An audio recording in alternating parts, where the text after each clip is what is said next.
الحمد لله وكفى وسلام على عباده الذين اصطفى لا سيما على سيد الرسل وخاتم الأنبياء وعلى آله وصحبه ومن بهديه مهتدى أما بعد فأعوذ بالله من الشيطان الرجيم بسم الله الرحمن الرحيم يريدون ليطفئوا نور الله بأفواههم والله متم نوره ولو كره الكافرون صدق الله العظيم. گرامی قدر جناب فرخ کھوکر صاحب، اسٹیج پر موجود علماء کرام، معززین، آج کا یہ اجتماع ایک خصوصیت کا حامل اجتماع ہے۔ فرخ کھوکر صاحب تو باقاعدہ اپنے ڈیرے پر ایک بڑے اجتماع میں شمولیت کا اعلان کر چکے ہیں، اور اس میں بھی میں حاضر ہوا تھا۔ آج ان کے دوست، ان کے رفقا مختلف اطراف سے ان کے ڈیرے پہ جمع ہیں، اور اجتماعی طور پر اس کنونشن میں وہ جمعیت علماء اسلام میں شمولیت کا اعلان کر رہے ہیں۔ میں اپنی طرف سے اور پوری جماعت کی طرف سے دل کی گہرائیوں سے سب کو خوش آمدید کہتا ہوں، اور دعا کرتا ہوں کہ آپ کا یہ فیصلہ قافلہ حریت کے عزم کو اور بھی تقویت دے، اور آپ کی رفاقت کے ساتھ یہ قافلہ اپنی منزل کو پہنچے، تاکہ پاکستان کو ہم اسلام کا قلعہ بنا سکیں اور امن و آشتی کا گہوارہ بنا سکیں۔ میرے محترم دوستو، آج 8 فروری ہے، اور 2 سال پہلے اسی دن ملک میں الیکشن ہوئے، اور اس کا جو نتیجہ سامنے آیا، ملک بھر میں اس نتیجے کو مسترد کر دیا گیا، اس نتیجے کو جعلی قرار دیا گیا، اور آج جو ملک پر حکومت کر رہے ہیں ایک جعلی مینڈیٹ کے ساتھ ملک پر حکومت کر رہے ہیں۔ تو ظاہر ہے کہ جمعیت علماء اسلام ایسی حکومت میں شامل نہیں ہو سکتی، اور ہم نے اپوزیشن بینچوں پر بیٹھنے کا فیصلہ کیا اور اپوزیشن کا کردار ادا کرنے کا فیصلہ کیا ہے۔ میرے محترم دوستو، اگر ہمارا تعلق جمعیت علماء اسلام کے ساتھ ہے تو یہ جماعت محض اقتدار کی جنگ نہیں لڑ رہی، یہ جماعت کسی دنیاوی مفادات کی جنگ نہیں لڑ رہی۔ اقتدار میں آنا منزل مقصود نہیں ہے، کیونکہ ہمارے ہاں ایک تاثر ہے کہ آپ حکومت میں پہنچ گئے تو جیسے آپ نے منزل پا لی۔ جمہوری اور پارلیمانی سیاست میں حکومت میں پہنچ جانا بھی آپ کے سفر کا حصہ ہوتا ہے، منزل پر پہنچنے کا نام نہیں ہوتا۔ حکومت تو آج بھی ہے، بنائی نہیں گئی، کچھ جماعتوں کو آپس میں چپکایا گیا ہے.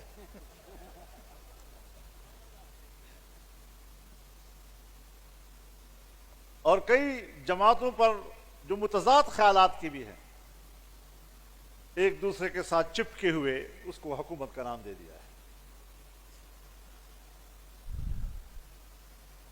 اس طرح کی حکومتیں تشکیل دینا یہ جمہوریت کا مذاق ہے, یہ سیاست کا مذاق ہے. اکثریت حاصل کر لینا یہ کوئی عیب کی بات نہیں. آپ عوام کے ووٹ سے اکثریت حاصل کریں, ہم خوشی سے آپ کی حکومت کو قبول کریں کہ وہ قوم کا فیصلہ ہوگا. اور قوم کو یہ اختیار پاکستان کے آئین نے دیا ہے, قوم کو یہ اختیار قانون نے دیا ہے. تو ہماری جنگ نہ آئین کے ساتھ ہے نہ قانون کے ساتھ ہے, ہم تو آئین اور قانون کے رکھوالے ہیں. اگر قوم اپنے اس حق کو استعمال کرتے ہوئے کسی بھی پارٹی کو مینڈیٹ دیتی ہے تو ہمیں قبول کرنے میں کوئی جھجک نہیں. لیکن ہم اپنی آنکھوں سے دیکھ رہے ہیں, ہمارے مشاہدات ہیں کہ کس طرح نتائج تبدیل کیے گئے, کس طرح جھرلو پیرا گیا, کس طرح انتخابات سے مذاق کیا گیا. اور الیکشن کمیشن سمجھتا ہے کہ نتائج تو ہم تیار کرتے ہیں. میں چیلنج کرتا ہوں الیکشن کمیشن کو, پورے پاکستان کے ایک حلقے کا نتیجہ بھی معلوم نہیں تھا. نتیجے باہر سے آتے تھے, الیکشن کمیشن کے دفتر سے جاری ہوتے تھے.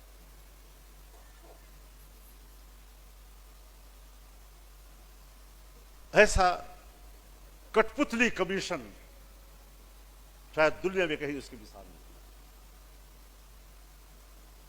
تو آج کا دن اس حوالے سے اس کا تذکرہ کرنا ضروری تھا تاکہ یہ بات آج کے دن کے نسبت سے ریکارڈ پر رہے کہ جمعیت علماء اسلام 8 فروری 2024 کے انتخابات کو تسلیم نہیں کرتی.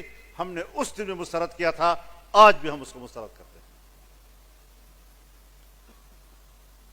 اور پھر میرے محترم دوستو, آئیے اس کی کارکردگی کو بھی دیکھ لیتے ہیں.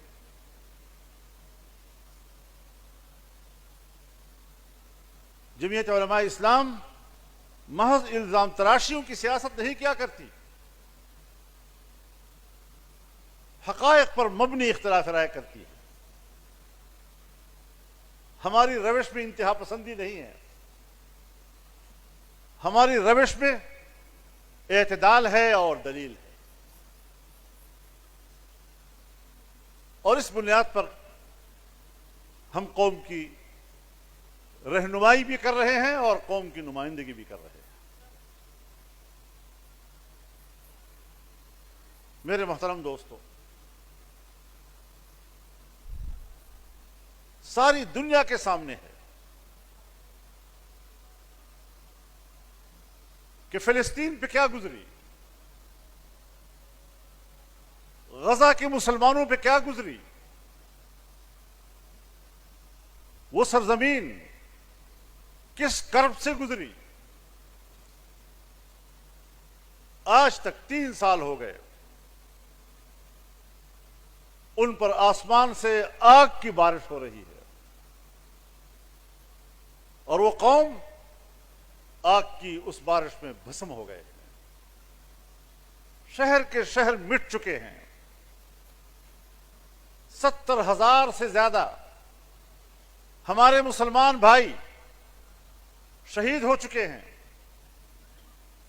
جو لڑنے والے لوگ نہیں تھے, عام پرامن شہری تھے, بیماریوں کی وجہ سے, بھوک کی وجہ سے 1 لاکھ سے زیادہ لوگ اپنی زندگیاں ہار چکے ہیں. 1.5 لاکھ تک لوگ بے گھر ہیں. اور جب سب کچھ ہو گیا،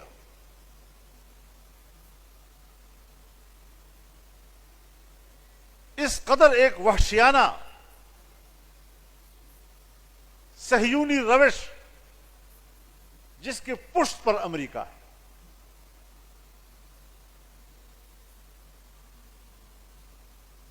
جنگ کی ساری مدد اس نے کی، اس پورے ظلم کے پیچھے امریکہ کے بمبار طیارے، اس کے بم، اس کا بارود،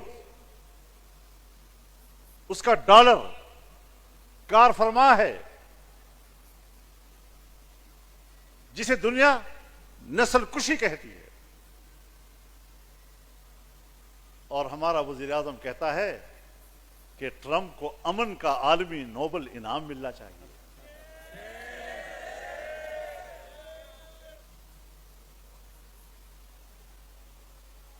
بری عقل و دانش بباید گریخت، ایسی عقل مندی پر رونا آتا ہے جو عقل مندی ہمارے حکمرانوں کو نصیب ہوئی ہے۔ خوشامد کی بھی کوئی حد ہوتی ہے، نوکری کی بھی کوئی حد ہوتی ہے۔ اگر ہم نے اس روش کو بھانپ کر عمران خان سے اختلاف کیا تھا اور آج آپ اس سے 2 قدم آگے جا رہے ہیں، تو اس سے کوئی ہماری ذاتی دشمنی تھی؟ تو اگر آپ 2 قدم آگے جائیں گے تو ہم ان سے بھی 2 قدم آگے بڑھ کر آپ کا مقابلہ کریں گے۔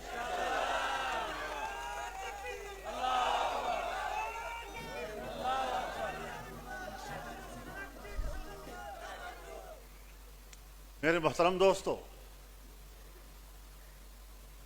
آج وہی ٹرمپ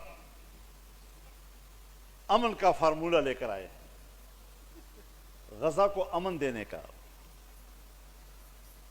اور ہم اس پر اعتبار کر رہے ہیں۔ یورپی ممالک اس کے بورڈ آف پیس کا حصہ نہیں بن رہے، اور ہماری اسلامی دنیا ایک دوسرے سے آگے بڑھ کر اس کا حصہ بن رہی ہے۔ تو میں نے کہا، پارلیمنٹ میں میں نے کہا کہ میر کیا سادہ ہے بیمار ہوا جس کے سبب اسی عطار کے لونڈے سے دوا لیتا ہے۔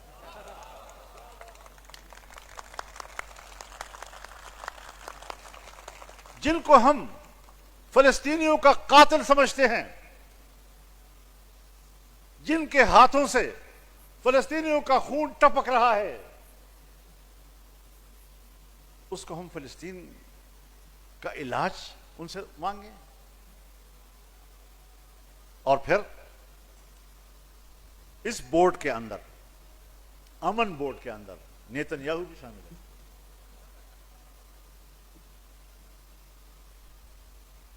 اب جب انسانیت کا قاتل، مسلمانوں کا قاتل، ایک وحشی، وہ بھی اس امن بورڈ کا حصہ ہو، تو شرم آنی چاہیے مسلمان حکمرانوں کو کہ اس کے ہوتے ہوئے وہاں بیٹھ رہے ہیں۔ ایک عقل مند نے کہا، ہر شخص اپنی جگہ پر بیٹھ کر افلاطون بنتا ہے، کہ اقوام متحدہ میں بھی تو ہم اور وہ اکٹھے بیٹھتے ہیں۔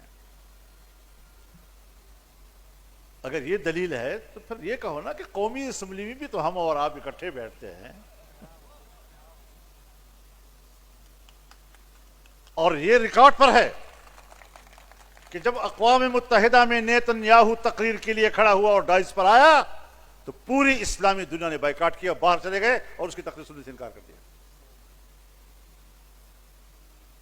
اگر اقوام متحدہ کے فورم پر آپ اس کی تقریر سننے کے لیے تیار نہیں ہیں، حتیٰ کہ غیر مسلم دنیا نے بھی بائیکاٹ کیا اور اس کی تقریر نہیں سنی، آج امن پیس بورڈ آف پیس میں آپ اس کو حصہ دار تسلیم کر رہے ہیں۔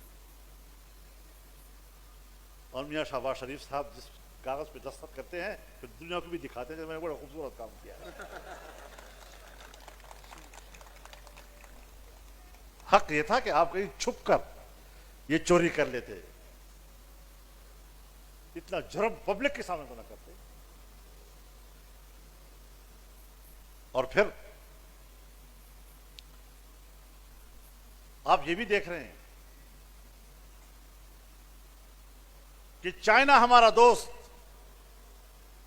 70 سال تک ہم ایک لفظ دہراتے رہے کہ چین کی اور ہماری دوستی ہمالیہ سے بلند، بحر الکاہل سے گہری، لوہے سے مضبوط، شہد سے میٹھی، اور کیا کیا کچھ ہم کہتے رہے، اور اس نے ہم پہ اعتماد کیا۔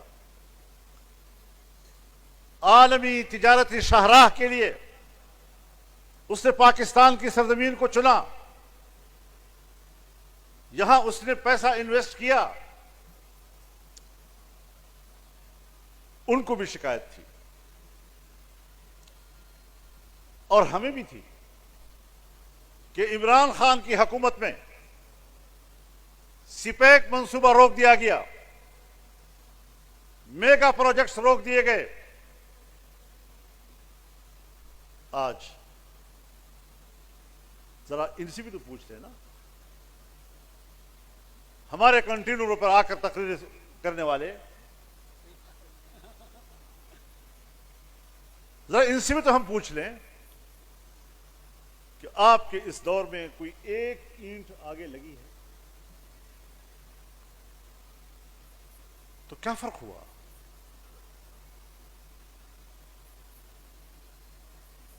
اور پھر یہ کہ چائنا کی امید تھی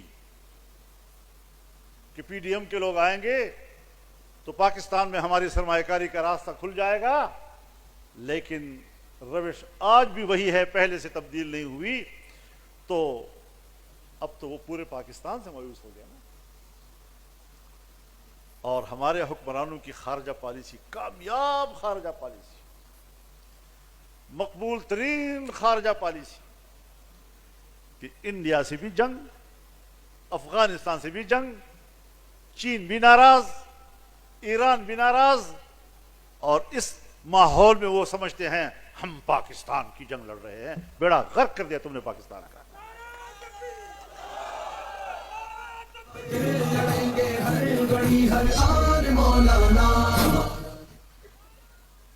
پاکستانی پوچھنا چاہتا ہے اپنے ملک کے پالیسی ساز لوگوں سے، ہر شہری پوچھنا چاہتا ہے کہ ظاہر شاہ سے لے کر آج کے امارت اسلامیہ تک کیوں پاکستان کے ساتھ نہیں چل سکتے؟ مختلف لوگ آئے، کمیونسٹوں کی حکومت آئی، جہادیوں کی حکومت آئی، طالبان کی حکومت آئی، جو پرو پاکستانی کہلاتے تھے، تو کبھی دوسرے پر تنقید کرنے سے پہلے یہ بھی سوچا ہے کہ 78 سال سے میری افغان پالیسی کیوں ناکام رہی؟ پاکستان میں دہشت گرد آ رہے ہیں وہاں سے، بھائی آ رہے ہیں تو روکو نا، آ رہے ہیں تو مارو نا۔ انہوں نے تو آپ سے کوئی احتجاج نہیں کیا۔ عجیب بات یہ ہے کہ افغانستان کا ایک انار پاکستان کی طرف نہیں آ سکتا، افغانستان کا ایک سردہ پاکستان کی طرف نہیں آ سکتا، افغانستان کا ایک گرما پاکستان کی طرف نہیں آ سکتا، اور دہشت گرد آ رہے ہیں۔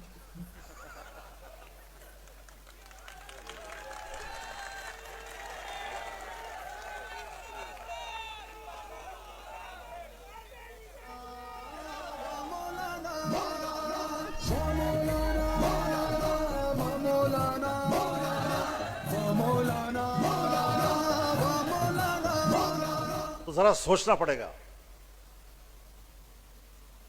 کہ 4 دہائیوں سے زیادہ عرصہ ہو گیا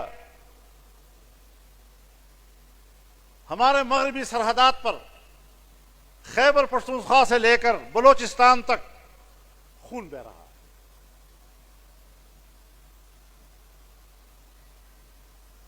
کیوں نہیں رک رہا؟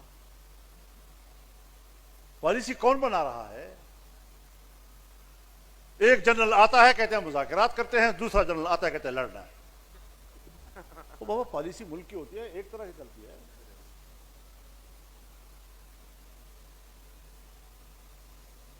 تو کل کوئی اور جنرل آئے گا تو اس کے بعد پھر پالیسی اور بدل جائے گی. تو حکومت تو ہے نہیں, تو پھر فیصلے جنرل نہیں کرنے ہوں گے.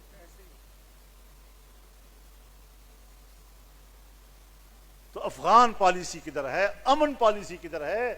عام آدمی کی زندگی اجیرن ہو چکی ہے, اور جن علاقوں سے میرا تعلق ہے وہ علاقے, وہاں کے لوگ وہاں ایسا محسوس کر رہے ہیں جیسے یہاں پاکستان میں. اب اس کے اثرات ہمارے اسلام آباد راولپنڈی تک بھی پہنچ گئے. یہاں بھی مسجد کے اندر نمازیوں کو تڑپایا گیا. تو اس کا معنی یہ ہے کہ بس کوئی حکومت نہیں, کوئی رٹ نہیں ہے ان کی. بڑی بڑی باتیں تو کر سکتا ہے آدمی, بیان بہت اچھے دے سکتا ہے آدمی. ہمارے لوگوں جیسے بولنے والے, بیانیہ تیار کرنے والے ایسا بیانیہ تیار کرتے ہیں جیسے کہ پوری دنیا کا مظلوم بھی یہی ہے اور پوری دنیا کے عقل مند بھی ہے.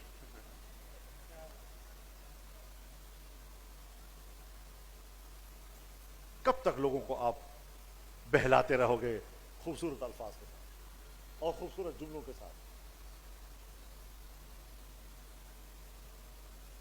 تم سے اچھے جملے ہمیں بولنے آتے ہیں, تم سے جرت کے الفاظ ہمارے پاس ہیں. آپ جرت دکھائیں تو صحیح. ہندوستان کے مقابلے میں آپ نے جرت دکھائی, ہم آپ کے ساتھ کھڑے تھے.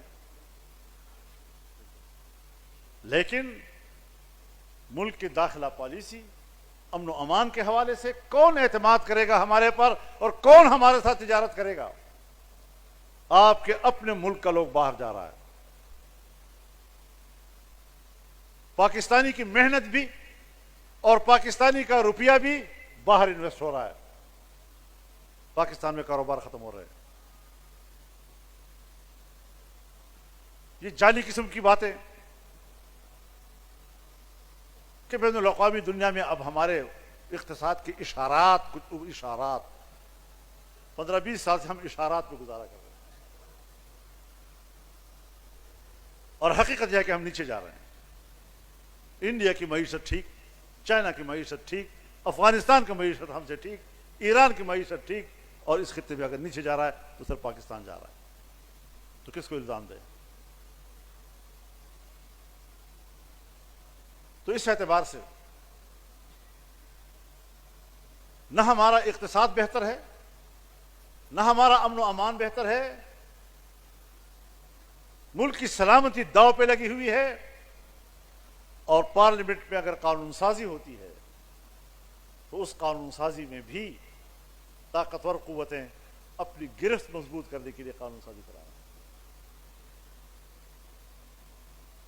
اپنی اتھارٹی کو مضبوط کرنے کی جنگ لڑ رہے ہیں. کوئی پارٹی اس وقت نظریات کی جنگ نہیں لڑ رہی.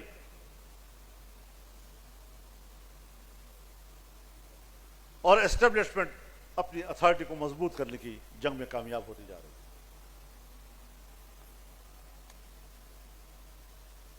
26ویں آئینی ترمیم ہوئی, 2/3 اکثریت ان کے پاس نہیں تھی. جمعیت علماء اسلام کے ووٹوں سے 2/3 اکثریت بن رہی تھی. ہم نے 1 مہینہ 1 ہفتہ مذاکرات کیے, اور ان مذاکرات کے نتیجے میں حکومت نے جو ڈرافٹ بنایا ہوا تھا, یہ ڈرافٹ ان کا بنایا ہوا تھا, ہمارا نہیں تھا. ہم نے 34 شقوں سے ان کو دستبردار کرایا اور 22 شقوں پہ لے آیا ہم, اور پھر ہم نے 5 ترامیم شامل کی. ایک ترمیم کہ 1 جنوری 2028 سے ملک کے اندر سود کا خاتمہ کر دیا جائے. کیا حکومت بتا سکتی ہے کہ 1 جنوری 2028 تک سود کے خاتمے کے لیے بینکوں میں یا اداروں میں کوئی اس پر کام ہوا ہے, کوئی پیش رفت کی ہے گورنمنٹ نے؟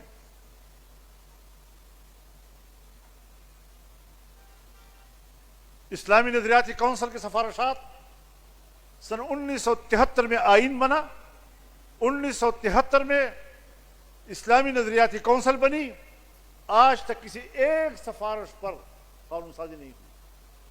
قانون سازی دور کی بات، کسی ایک سفارش پر ایوان میں بحث نہیں ہوئی۔ ہم نے آئینی ترمیم دی کہ حتمی طور پر ان سفارشات کو ایوان میں زیر بحث لایا جائے، طے ہو گیا۔ 1 سال ہو گیا ہے، ایک سفارش ابھی تک وہ ایوان میں نہیں لائے تاکہ اس کے اوپر بحث کی جا سکے۔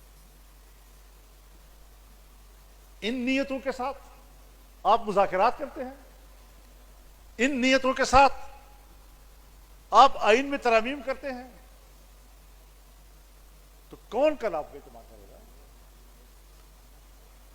سیاست جچی تلی ہونی چاہیے، سیاسی عمل میں سنجیدگی ہونی چاہیے۔ جو طے ہو گیا وہ حتمی ہے اور اس کے بعد اس پر عمل درآمد، لیکن جو طے ہوا وہ بھی آپ کے نزدیک حتمی نہیں ہے۔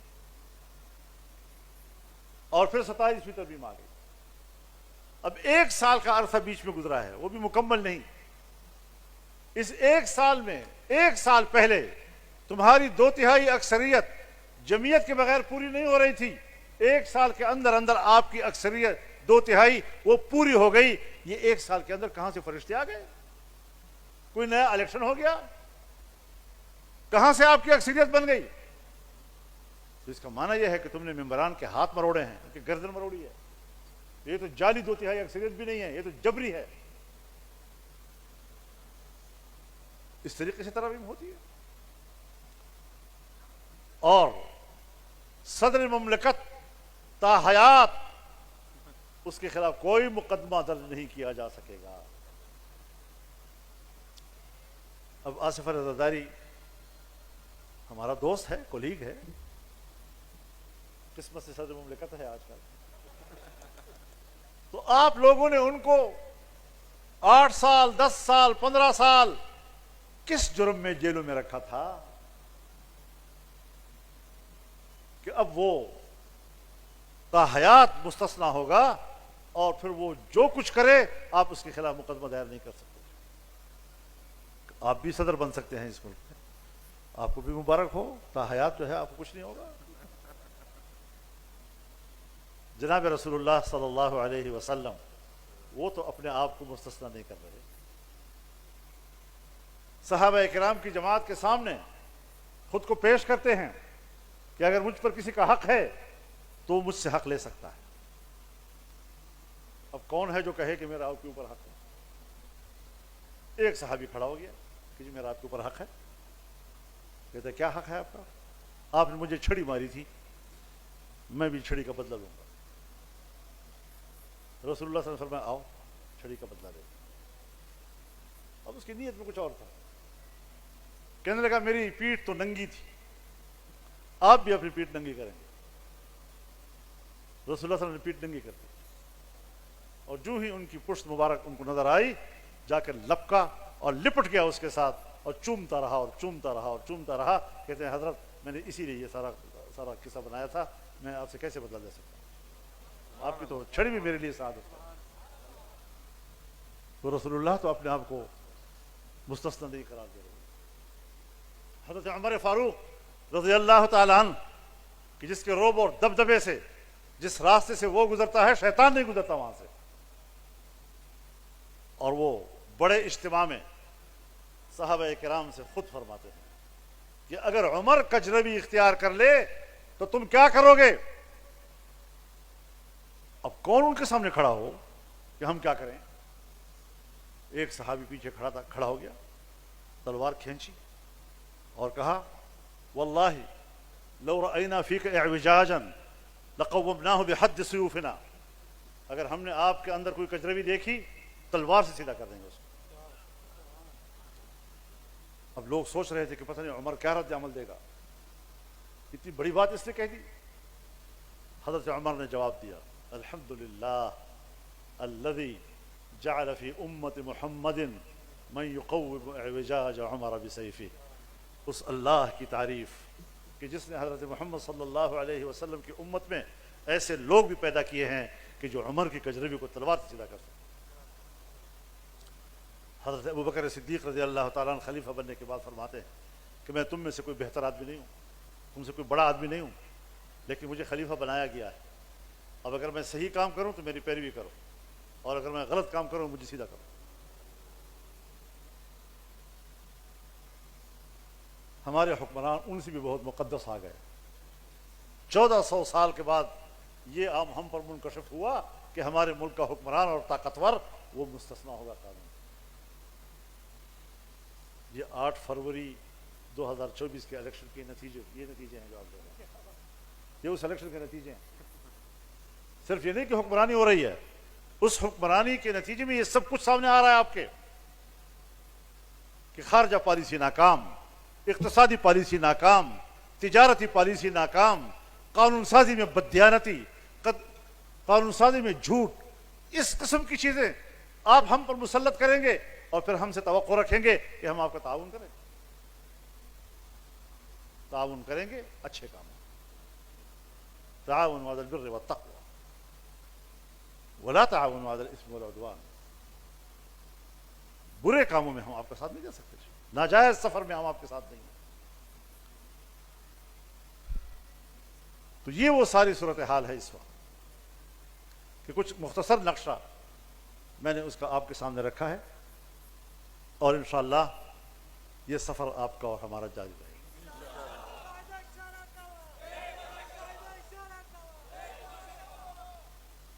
اللہ کا شکر ہے کہ اللہ نے جمعیت علماء اسلام کو بڑے مخلص ساتھی کارکن نصیب کیے ہیں. اللہ تعالیٰ کا شکر ہے کہ ہمارے کارکن وہ نظریاتی بھی ہیں اور سنجیدہ بھی ہیں, یہ گالم گلوچ والے لوگ نہیں ہیں. اور الحمدللہ کہ اللہ تعالیٰ نے جمعیت علماء اسلام کو جو کارکن نصیب کیے ہیں وہ بہادر بھی ہیں, ڈرپوک نہیں ہیں.